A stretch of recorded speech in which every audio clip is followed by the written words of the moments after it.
When I had the runny ears for several years, I really struggled with things because my ears were constantly caked on the outside with it was like hard crust, and they also broke out all around the top of my ears, and I felt so self-conscious at work. It really was difficult to concentrate at work because people would come in and you just thought that was the first thing they were looking at was your ears, and it really was very downheartening, I need to say.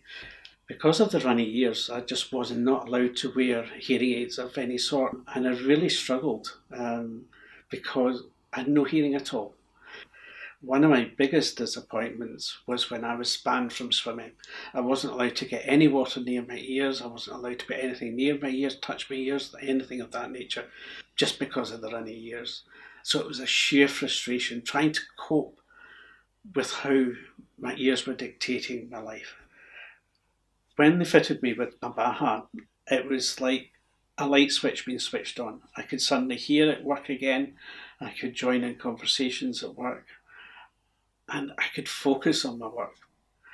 And at home, suddenly my family would talk to me again, and it really was so good to be able to hear conversations. I think they chose to avoid the conversations simply because it was so difficult, because I didn't hear them, or they have to say it so many times. So I maybe felt left out.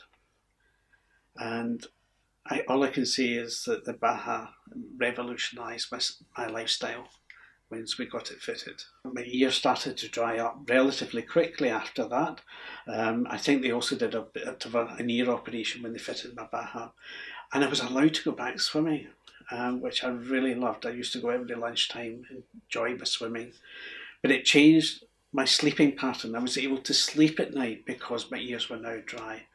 My advice to anybody with runny ears is to speak with your audiologist. See if there's alternatives available. As I say, I kept quiet, didn't know there was such a piece of technology available. Had I known, maybe I would have had the confidence to push and find out about it, but I didn't. I would take the chance and speak to your audiologist if you're struggling. Don't just think about the GP, think about your audiologist.